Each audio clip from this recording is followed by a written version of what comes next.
This is Ken Stuzen. I'm a partner at Brown Advisory. Welcome to our Now 2020 podcast. Now stands for navigating our world. We are simply trying to understand the world better, to navigate some of the most pressing questions that are shaping our lives, our culture, and our investment challenges. How will we navigate the future of capitalism, climate change, our geopolitical relationships, and perhaps, most importantly, how will the coronavirus pandemic affect these questions and so many others? We are committed to sharing the views of CEOs and other leaders who are thinking about these questions so that we can all learn from their perspectives. As we look to the future, whether we agree or disagree with each other on the issues at hand, the one thing we know for certain is that none of us can figure this out on our own. At Brown Advisory, we are focused on raising the future, and we hope these Now conversations will help us do just that. Right now, it's hard to get beyond the global pandemic and its fallout. The imperative to find a solution is intense. And those conversations we used to have with investors, millennials, voters, business leaders, scientists, and policymakers about climate change, they feel like a long time ago. Yet whether top of mind or not, climate risk is also intense, as evidenced by the correlation between urban air pollution and more severe cases of COVID-19, or the fact that habitat destruction makes both wildlife and humans more susceptible to infectious disease. There are other links between climate and COVID, starting with society's immense inertia against investing and preparing for events that are essentially binary, massive, and unpredictable. We can debate whether this pandemic was predictable, but it certainly feels like, as a society, we weren't prepared for how hard this would hit us. However, when it comes to climate change, we actually already know a lot, and there's a lot that we can predict as well. We also know that climate action can be as much about avoiding climate change risks as it is about seizing the opportunity to create jobs, innovate, improve lives, and save lives. My name is Karina Funk. I'm a partner at Brown Advisory. As a long-term investor and chair of sustainable investing, I'm constantly looking for companies that are well prepared for the future, whatever that may bring. That future includes a whole lot of volatility and unpredictability, and it definitely includes climate change.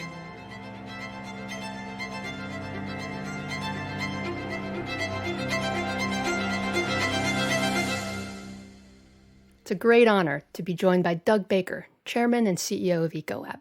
Doug, thank you so much for speaking with me today. I always enjoy our conversations. You have led Ecolab as Chairman and CEO for about 15 years now. Your company is the world leader in providing water, hygiene, and efficiency technologies for a wide variety of industries. And as a very large global company, you're a part of our everyday lives, but I don't think many listeners know that.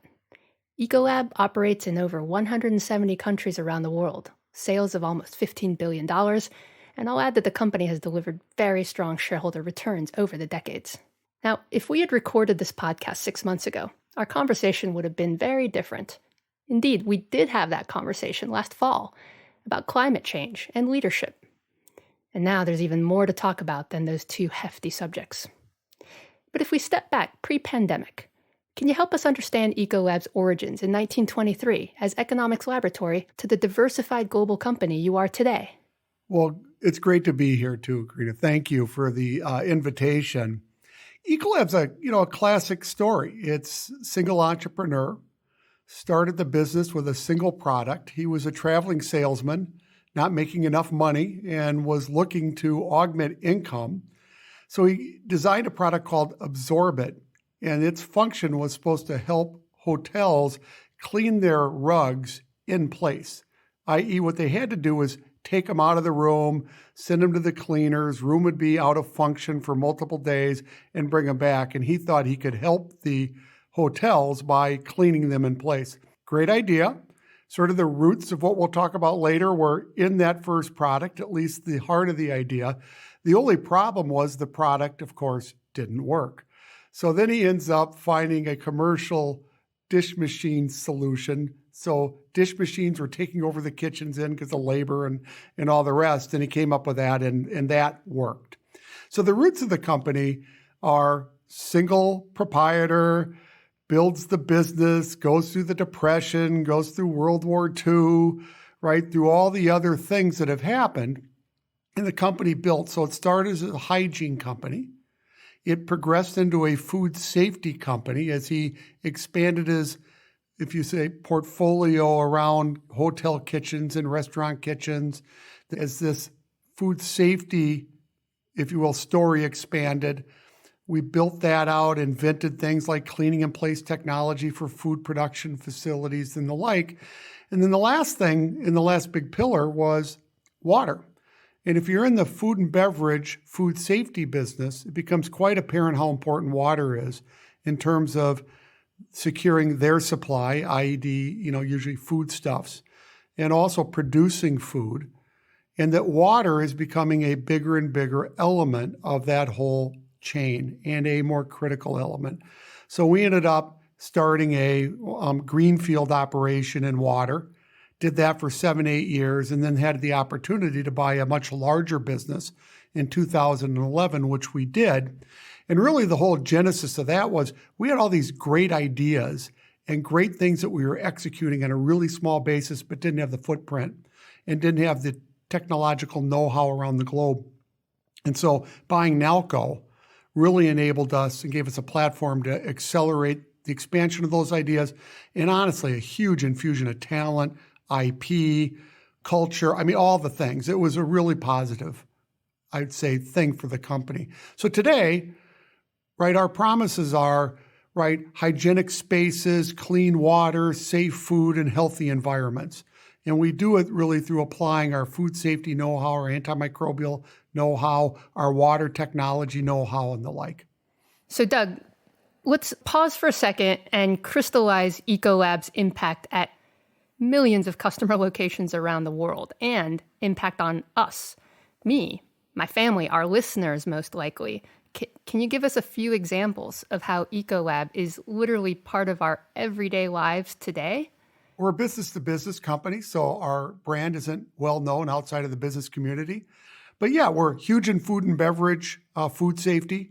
We are providing the technology to make food safe for over, about 20% of the food produced in the world. We are doing huge brewery business, bottling business, dairy. We do over 40% of the fresh milk. It would be hard to go through a day consuming something that we don't touch one way or another with our technology. We then do the water technology for 20% of the world's electricity. And so when you generate electricity in almost all applications, you use a lot of water. It needs to be used effectively and then put back into the environment cleanly. So that's the work that we do there. We do a big business in data centers. You guys using any data at home right now? If you are, we have probably a hand in it because of the big cooling tower needs around keeping large data centers cool. Which, by the way, was from your Nalco technology, right? Exactly. And we're leveraging the Nalco technology to do that. And data center growth is enormous, as you might imagine. And what we're helping them do is manage the data with less water and more efficiently, which also then starts cutting down on the amount of energy they need as well. So it's all virtuous, right, in those things. There's countless ways. We're in healthcare, we're in life sciences, we're in pharmaceutical, right? We're in a number of areas where we're doing clean room technology. We're helping pharmaceutical companies produce absolutely in a hygienic environment, which you would expect. But that takes technology, know-how, and partnership. Doug, in your 30 plus years at the company and the last 15 as chairman and CEO, has there been an evolution from that early focus on economics to a focus on sustainability or ecology, I guess, as your name would imply? And has your definition of ecology and sustainability changed? Well, absolutely. I think, it's interesting. Not long ago, we were writing something. It was really for our CSR report. And as we were writing it, I go, it'd be really interesting. Let's go back and look at all these reports. I'd really like to look at the first one and the progression over the last 15 years of what's occurred and how we talk about environmental sustainability, how we talk about governance, how we talk about even the work that we're doing within the communities and within our community, right, to create opportunity, et cetera. And it was really, I would say, very surprising how fast and how far we had moved in 15 years. And part of this is just being aware. But early in the, let's say, '04 period, when I took over as CEO, we were talking very much about inside baseball, how we are going to reduce our own carbon footprint. Could be through light bulbs, how we're going to reduce the amount of water we use, solid waste, et cetera. But it was all focused on internal consumption. And what we really learned was a couple of things. One, our real impact is outside our four walls. And I'll give you an example. We just did a large deal, which we publicized. We rarely do, but we did because we had our partner's permission with ADM. And what we're going to do there is really help ADM continue to manage and operate, but use a lot less water. And in fact, what's going to happen is they'll use 2.2 billion gallons of less water per year than they would have before the technology goes in. This will save them because of reduction in carbon that comes from reducing water. You don't heat it, you don't move it, you don't treat it. They'll save $29 million. So there's a huge economic benefit, but also a huge environmental benefit. And what we also understand is that 2.2 billion gallons, that equals what we consume in a year. So in one customer, we do 100% offset. But what we've now measured in total is we saved over 200 billion gallons, 100 times what we used last year via our technology with our customers. So there's been a big change. So it used to be focus on the economic. So if we had sold ADM 15 years ago, it would have been, we can save you $30 million. And oh, by the way, you'll use less water if you care. And what's happened today is it really is a lead with, here's the ecological benefit and the environmental benefit. And you can do this while also realizing economic benefits. And we have learned when you couple those two, you get a lot of throughput and you make a big, big impact. And when you don't have both of those together, you get happy meetings, but no great outcome.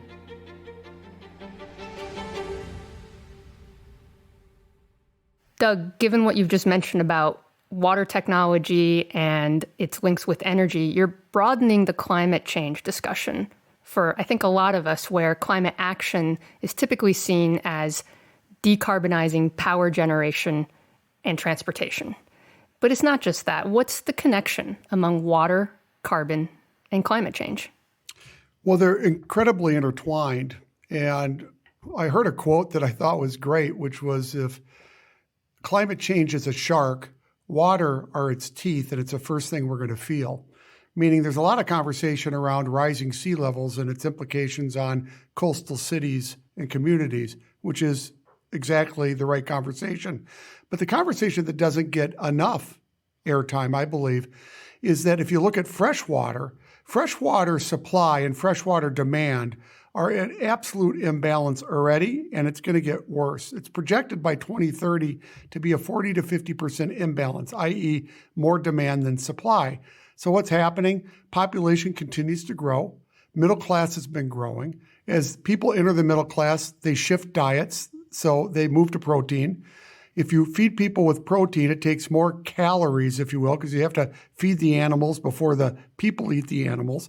As a consequence, this diet shift in agriculture is already the largest water user, by itself propels and increases water demand. Then, as people enter the middle class, they want air conditioning, more power. Power and energy is a second use of water in society. These aren't frivolous places to use water, but unfortunately, there's not enough water to do what we're doing today for more people who have higher expectations.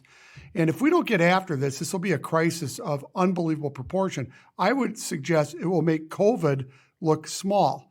And the reason for that is trying to survive without water is impossible. Our expectations around what life is like is completely driven by water-borne processes. Every agriculture process, every manufacturing process, textiles, furniture, automotive, data centers, and the like are all driven in one way or another by water availability. So once you yank that away, you've got a real collapse of life as we know it today. Ecolab is needed in so many places because so many processes and a lot of these situations that you just mentioned were created when water seemed plentiful and cheap. So, Doug, I know you have a lot to say about how water is indeed not plentiful and not cheap. Please educate us. I think that's a great way to frame it. And so it's not crazy that manufacturing processes were built the way they were. Many of them were built decades and decades ago. We had smaller population and honestly, less awareness about water and impacts and the like. But what's happened over time is our ability or our willingness to change our processes to reduce water use we've been really slow. And part of that is because it is underpriced dramatically. Now, we are not going to figure out how to price water appropriately anytime soon. If you look at any community, I'll just take Minneapolis, St. Paul, where we're headquartered, you probably have 28 jurisdictions pricing water. How are you going to get them to all self-govern in the same way? And this is one city in the world. It's nearly impossible. So what really has to happen, and we believe, is what we've tried to create is a way for companies to understand the mismatch between water availability and water demand on the watersheds that they rely on. And this really is a local issue. There are going to be communities awash in water in the future. They'll have plenty, and there are going to be many that are in dire straits. So this isn't like oil. If oil becomes short and supply is short everywhere in the world and price happens to work in that environment, it's not going to work in water. So we've created a theoretical pricing mechanism, i.e. a way that people can look at actual price and theoretical price, and the larger the mismatch, the bigger the risk. This is our water risk monetizer tool, which is free and available. And a large of industrial giants now are using this to understand where their great risks are, what they should prioritize first, how they get after this challenge, and if you will, improve their ability to manage in the future. You said to investors recently that this pandemic will have the biggest impact on health and our economy since World War II. Tell me about the impact to your customers right now. Well, I was an English major, and there's a Charles Dickens book, Tale of Two Cities, and it's a bit descriptive of what's going on with our customer base. It's the best of times and the worst of times, and it depends on where you are on this whole thing that's going through. COVID seems to be a disease that has unbelievably asymmetrical outcomes. So human health, some people die of this, some people are asymptomatic and don't even know they have it. And I would say what we're seeing in our customer base is customers like restaurants, hotels, cruise lines, theme parks. This is by far the worst event they've ever been through economically, by a factor of like 2 and 3x. And then you have customers like food retail or grocers, healthcare in some instances they have problems, life sciences, et cetera, where they've never had demand like this. I mean, the food retail demand is up 30 to 40% as people shift where they buy food from restaurants back to food retail. And so we've got to manage, one, unbelievable demand in some segments and absolute depression in others.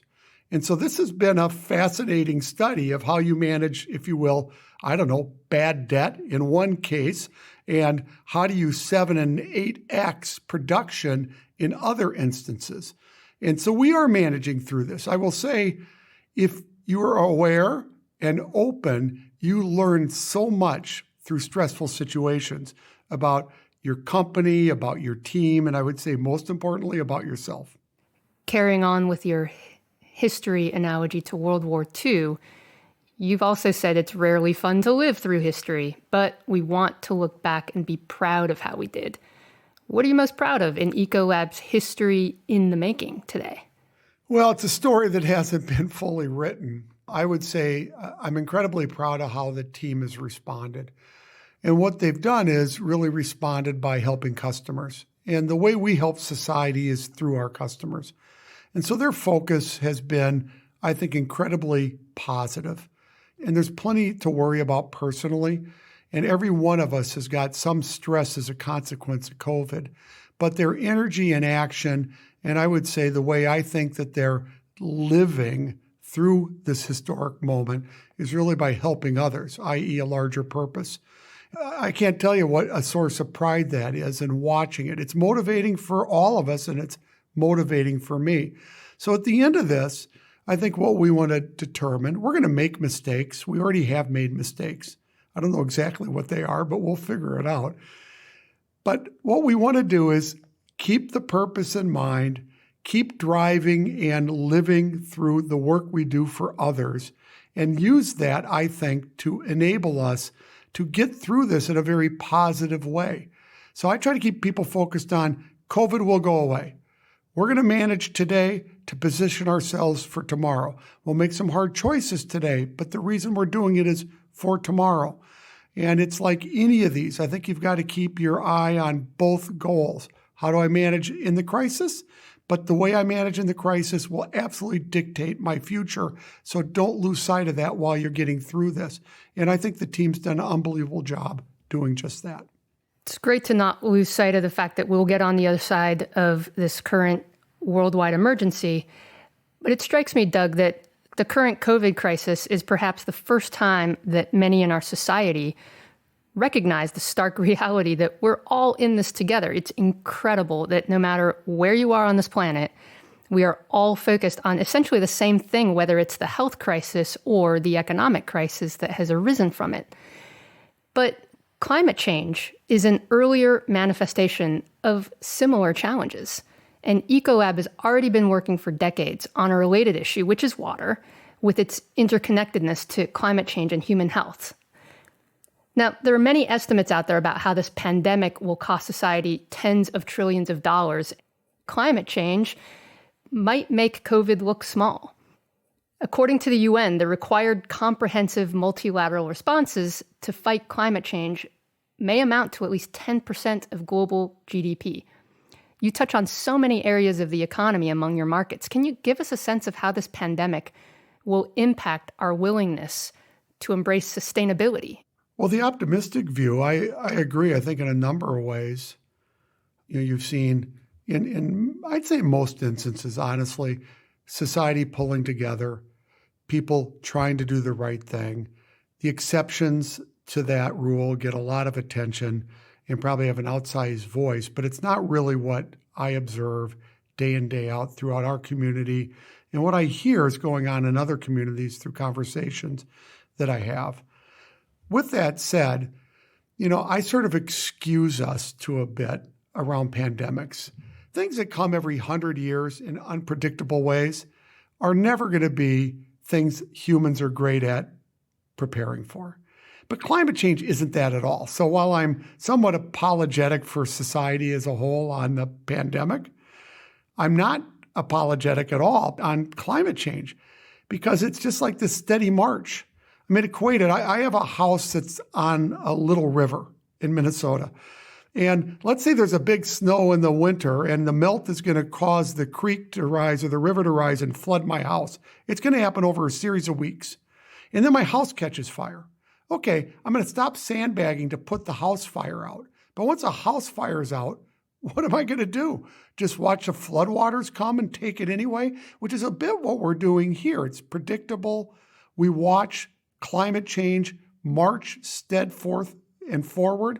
Hopefully this math exercising we're getting with the pandemic helps all of us accept the uncomfortable truth about climate change. If it does, the pandemic will be a perverse blessing.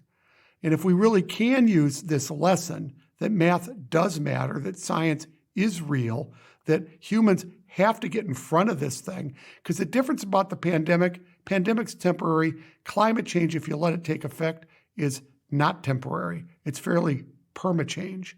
And so it's got much bigger impacts, much bigger risk for human health and for animal health and climate health and planet health. I mean, we got to wake up to this stuff and get after it in a much more serious fashion. Maybe the pandemic is exactly the experience we need to get on it. Let's be hopeful.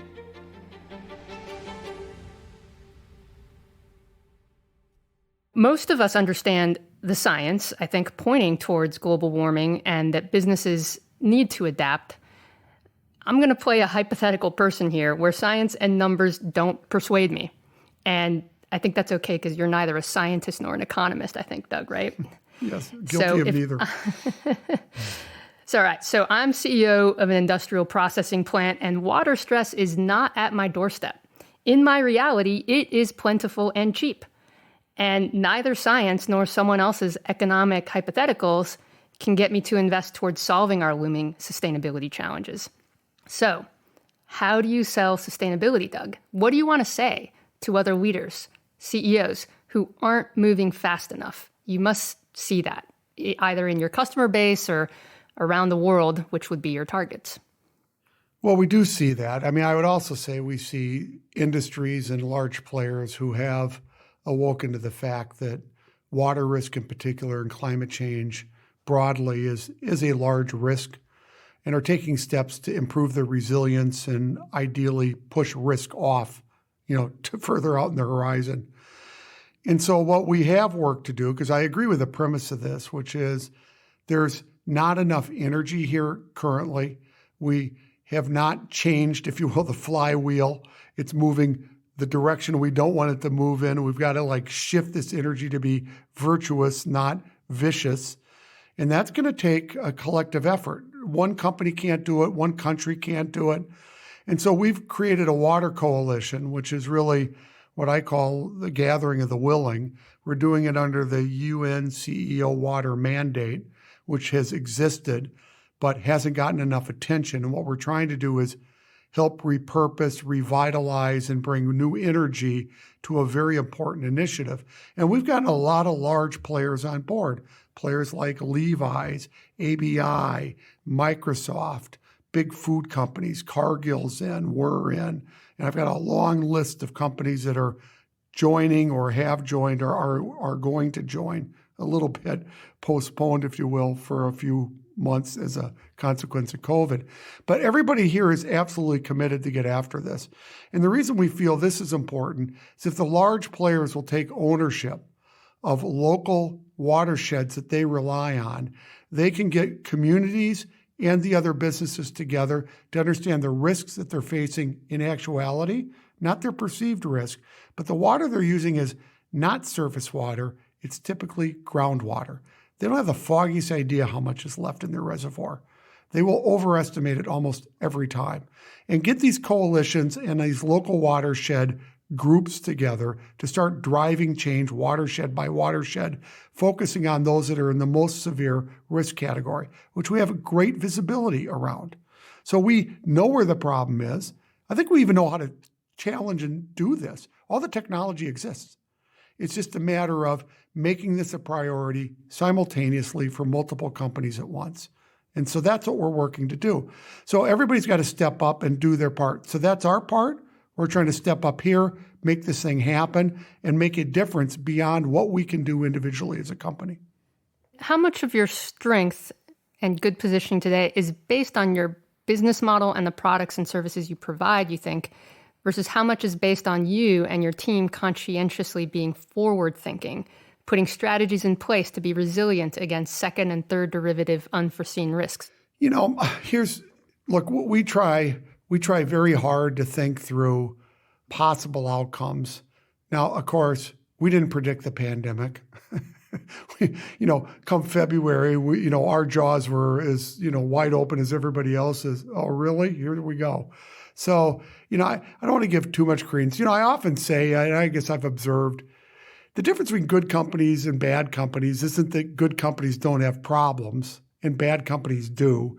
Both have problems. I think the difference is good companies deal with theirs. So, they continually are refining or rethinking and go, is this working? And if it's not working, then get over it. Even if it was your idea, move on and move forward. And so that's got to be part of the culture. I think that view and propensity is absolutely critical in managing through crises. We're going to learn a lot. I think I know a few things now about what the world's going to look like post-crisis, but it's a tenth of what I would like to know. And so we're going to learn a lot of things as we go through this. So a lot of this is getting you and the team just sort of wide-eyed and open to realizing how the world's changing and what the implications are going to be for us. So agility is going to be really important. Now, we know digital is going to be important, we believe. So we're full on digital investments. Check. We're full on hygiene and antimicrobial investments. Check. We're trying to keep our team together, or we're feeding healthcare, we're feeding life sciences, we're feeding some of the other winners. Those are obvious things, and we are doing those when they're known. But now there's a whole bunch of other stuff that we got to learn and understand as we move forward. And you got to be open to it, ready for it, and understanding that's how info and intelligence is revealed. I think it's over time to those willing to accept it. Well, Doug, thank you for helping us understand a whole lot about what it means to be a leader in good times and in bad, and actually how Ecolab really is a part of our everyday lives, whether it's the way we put food on the table or a part of how we access healthcare. I wish you, your colleagues around the world, and their families much courage, relief, and recovery, which is exactly what you're also working hard to provide to your customers around the world. Many thanks to you and the Ecolab organization. Well, thank you, Karina. I really enjoyed this. Enjoy spending time with you, and keep your family safe and yourself too.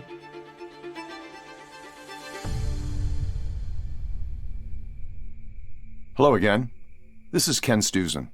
Thank you for joining us as we continue this effort to seek out insights that help us understand this rapidly evolving world. If you enjoyed listening, we encourage you to subscribe to the podcast. We will be back with another episode next week, when we will explore Gen Z and how this generation may shape our collective futures.